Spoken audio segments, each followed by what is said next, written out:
જય સ્વામિનારાયણ. આજે આપણે અર્થશાસ્ત્રની શરૂઆત કરીશું. ધોરણ 12 અર્થશાસ્ત્ર કે જેનો વિષય કોડ છે 022. આપણા પાઠ્યપુસ્તકમાં કુલ 11 પ્રકરણ આપવામાં આવ્યા છે. આ દરેક પ્રકરણના કેટલા પ્રશ્નો કયા વિભાગમાં કેટલા ગુણભાર ધરાવશે અને આખા પ્રકરણનો કુલ ગુણ કેટલો રહેશે એ વિશે આજે આપણે ચર્ચા કરીશું. અહીંયા તમને મેં બ્લુપ્રિન્ટ સ્ક્રીન પર શેર કરી છે. આ બ્લુપ્રિન્ટ પ્રમાણે અર્થશાસ્ત્રનું પ્રશ્નપત્ર તૈયાર કરવામાં આવે છે, જેમાં અહીં તમે જોશો કે પહેલું પ્રકરણ જે છે તે પહેલાં વૈકલ્પિક પ્રશ્નમાં નથી પૂછાતું.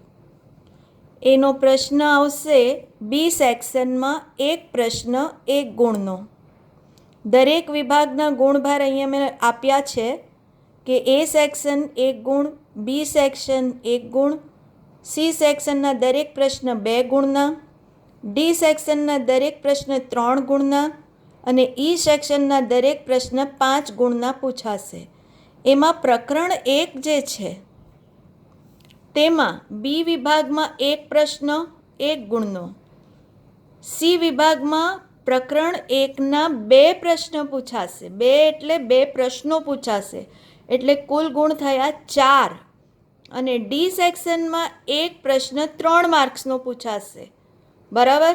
એટલે 1 ગુણનો 1 એટલે 1 માર્ક્સ, અહીંયા 2 ગુણના 2 એટલે 4, 1 ને 4 5 અને 3 માર્ક્સનો એક પ્રશ્ન એટલે +3. કુલ ગુણ પ્રકરણ 1ના થયા 8.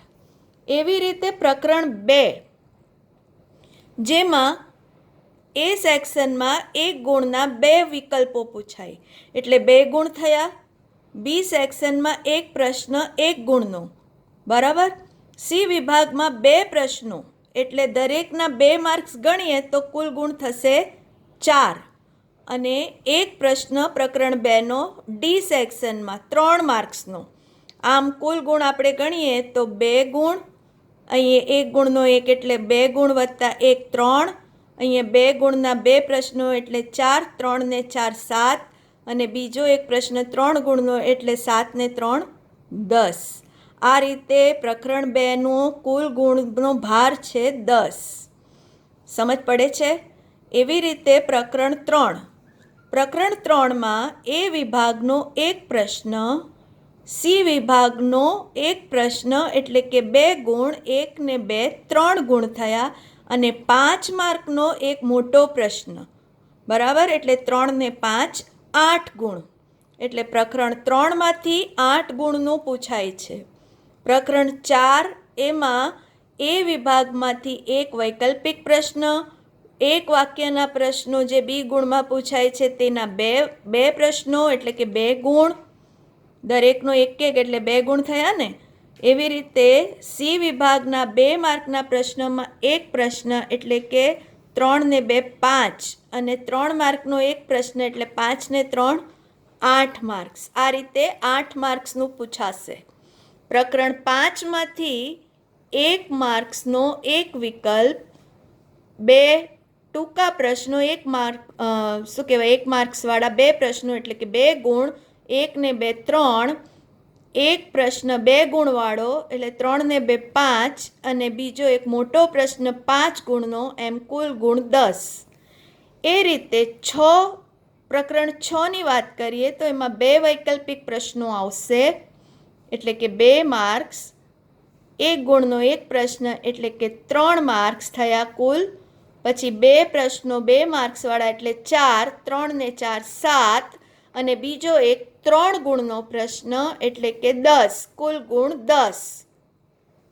આ રીતે પ્રકરણ 7માં પણ 1 માર્ક્સ વૈકલ્પિક પ્રશ્નનો, એક પ્રશ્ન 1 માર્ક્સવાળો એટલે કે 1 ને 1 2. પછી આવશે ડી વિભાગના ગુણ છે 3 એટલે 5 ગુણ થયા અને 5 માર્કનો મોટો પ્રશ્ન, એમ કુલ ગુણ થયા 10.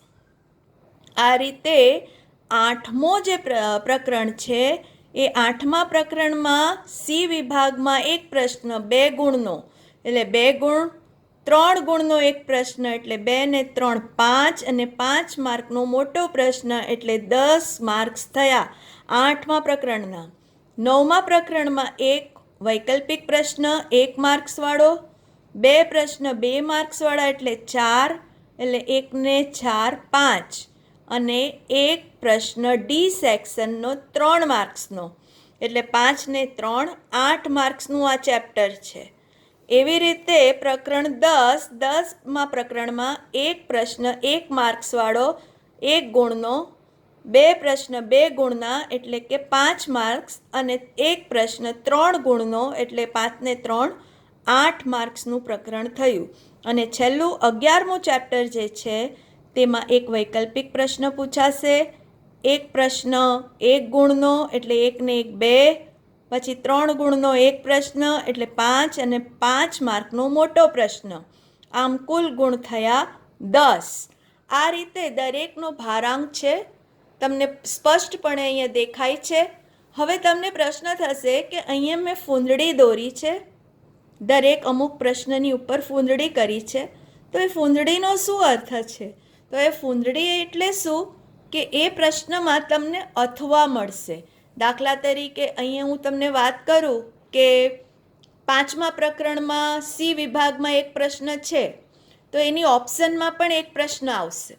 જ્યાં ફૂંદડી છે એ પ્રકરણનો જ બીજો અથવામાં પ્રશ્ન પૂછાય છે. અહીંયા તમને ફૂંદડી દેખાય છે મોટા પ્રશ્નમાં, બરાબર? તો આ કયા પ્રકરણનું છે? 3જા પ્રકરણનું. તો 3જા પ્રકરણમાં શું કે એક મોટો પ્રશ્ન જે પૂછાશે એની ઓપ્શનમાં 3જા પ્રકરણનો જ બીજો કોઈ એક પ્રશ્ન પૂછવામાં આવશે, બરાબર? આ રીતે બ્લુપ્રિન્ટ તૈયાર કરવામાં આવી છે.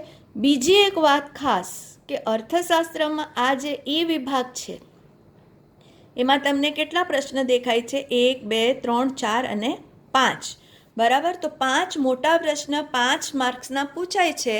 તેમાં એક કમ્પલસરી તમને ગ્રાફ પૂછાશે એટલે કે આલેખ પૂછાશે અને એ આલેખ તમારે કાયમ શું કહેવાય કે અર્થશાસ્ત્રનું પેપર હશે એમાં છેલ્લામાં છેલ્લો પ્રશ્ન ઈ સેક્શનનો આલેખનો જ હશે અને એમાં કોઈ ઓપ્શન આવશે નહીં, બરાબર? અને જે પણ તમને ગ્રાફ પૂછાય છે એમાં 5 પ્રકારમાંથી જ કોઈ એક ગ્રાફ પૂછાશે. એની ચર્ચા હું તમને પછી કરીશ.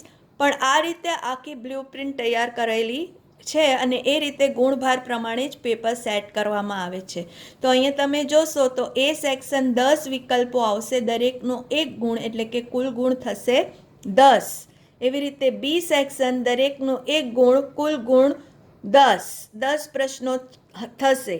સી સેક્શનમાં પણ 14 પ્રશ્ન પૂછાશે, દરેકનો 2 માર્ક્સ એટલે 28 ગુણનો સી સેક્શન આવશે.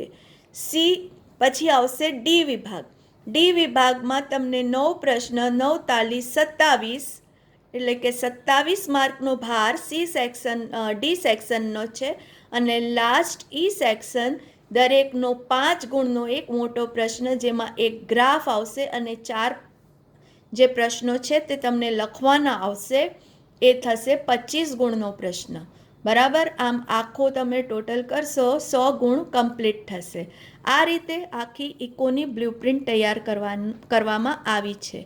હવે આ 11 પ્રકરણો કયા છે એ હું તમને એક પિક્ચર મોકલી આપીશ અનુક્રમણિકાનું કે એમાં કયા કયા નામથી કયા કયા પ્રકરણોના નામ છે, એમાં શું છે એ બધી ચર્ચા એક પછી એક કરીશું. પણ તમને અનુક્રમણિકામાં એટલો ખ્યાલ આવી જશે કે આટલા 11 પાઠ આપણે આખા વર્ષ દરમિયાન ભણવાના છે, બરાબર? આમાં કંઈક સમજાય નહીં ને તો મને પ્રશ્ન પૂછી લેજો. અને આ બ્લુપ્રિન્ટ ફરજિયાત દરેક જણ પોતાના જે પણ કોઈક નોટબુક બનાવો, પતલી બનાવશો ચાલશે, 100 પાનાની એવી કોઈક પણ નોટ ઇકોની તૈયાર કરી દેજો, બરાબર? અથવા તો કોઈ અધૂરી નોટ હોય તો એમાં ચાલુ રાખજો ઇકોનોમિક્સ લખવાનું અને એમાં બ્લુપ્રિન્ટ સ્પષ્ટ સારા અક્ષરે લખી દેજો, બરાબર? આજે આપણે આટલું જ ભણીશું.